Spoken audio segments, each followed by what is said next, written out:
Rajshahi textile মিলসের শতবর্ষী গাছগুলো কেটে ফেলা হচ্ছে। এরই মধ্যে শতাধিক গাছ কাটাও পড়েছে। প্রোটেক্টর উড অ্যান্ড ডোর নামে একটি বাণিজ্যিক প্রতিষ্ঠান দরজা তৈরি করবে এসব গাছ থেকে বলে জানা যায়। টেক্সটাইল মিলটি সরকারি বেসরকারি অংশীদারত্বের ভিত্তিতে কিনেছে দেশের অন্যতম শিল্প গ্রুপ প্রাণ আরএফএল। তবে সরকারি জায়গায় গাছ কাটার প্রতিবাদে আন্দোলনেও নেমেছে রাজশাহীর বিভিন্ন সামাজিক সংগঠন।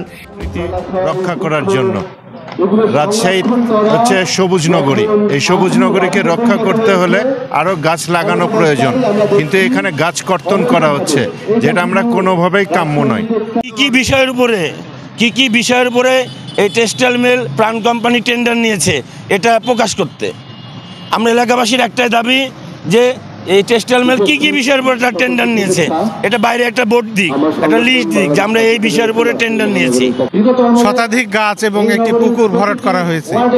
তো প্রাণ আরএফএল এখানে একটি ইন্ডাস্ট্রি স্থাপন করেছে, সেজন্য আমরা ধন্যবাদ জানাচ্ছি তাদেরকে। এই এলাকার মানুষের কর্মসংস্থান হবে, কিন্তু তাদেরকে এটাও মাথায় রাখা উচিত যে মানুষের জীবনের জন্য এবং প্রাণ বৈচিত্র্যের জন্য বৃক্ষ আরও বেশি দরকার, এবং একটি কারখানা যখন স্থাপন হয় সেখানে কিন্তু আরও বেশি কার্বন নিঃসৃত হয়, সেখানে আরও বেশি বৃক্ষরোপণ করা দরকার। কিন্তু বৃক্ষরোপণ তো তারা করছেই না, এখানে যে শতবর্ষী কিছু গাছ ছিল সেগুলোকে তারা কেটে ফেলছে।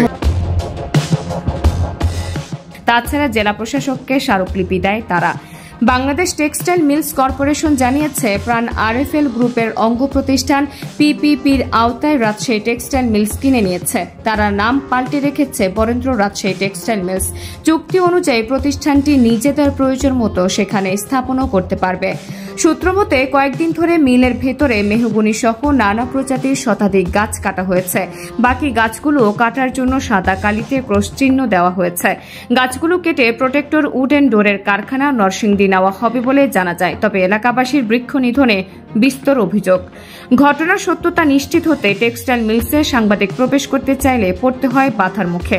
দীর্ঘক্ষণ অপেক্ষা করার পরও মেলেনি প্রবেশ অধিকার।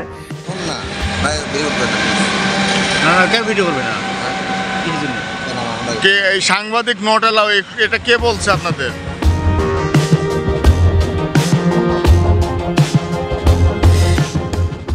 রাজশাহীর নওদাপাড়ায় 1974 সালে স্থাপিত রাজশাহী টেক্সটাইল মিলস 1979 সালে উৎপাদনে যায়।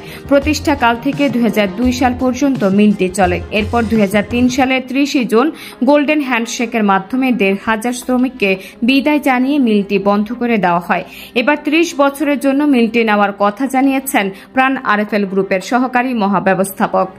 গাছ কাটা ও সাংবাদিক প্রবেশ করতে না দেওয়ার বিষয়ে জানতে চাইলে প্রাণ আরএফএল এর দায়িত্বপ্রাপ্ত কর্মকর্তা পরিচয়ে তৌহিদ জামান মুঠোফোনে জানান, না এখন আসলে এটা ফ্যাক্টরি একটা কাজ চলতেছে, এই কাজের মধ্যে তো আসলে আমরা ফ্যাক্টরিতে অ্যালাউ করতে পারি না ভাই।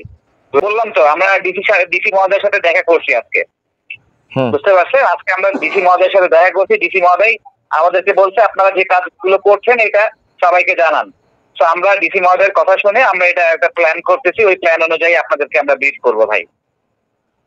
তখন আপনাদের কোনো জানার থাকলে আমাদেরকে বলেন, আমরা আপনাদেরকে ফ্যাক্টরি ঘুরে দেখাবো, আমি তো কথা দিচ্ছি।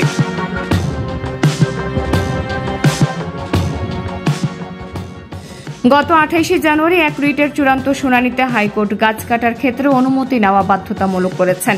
গাছ কাটার আবেদন পর্যালোচনায় 7 দিনের মধ্যে জেলা প্রশাসক, জেলা পরিবেশ কর্মকর্তা, সরকারি কলেজের অধ্যাপক, সমাজকর্মী, পরিবেশবিদ ও জেলা আইনজীবী সমিতির সভাপতি বা সাধারণ সম্পাদক এবং সিভিল সার্জনকে নিয়ে কমিটি গঠন করতে বলা হয়। এ বিষয়ে টেক্সটাইল মিলের ভেতরে গাছ কাটার আগে তারা কোনো দপ্তরে অনুমতি গ্রহণের আবেদন করেননি।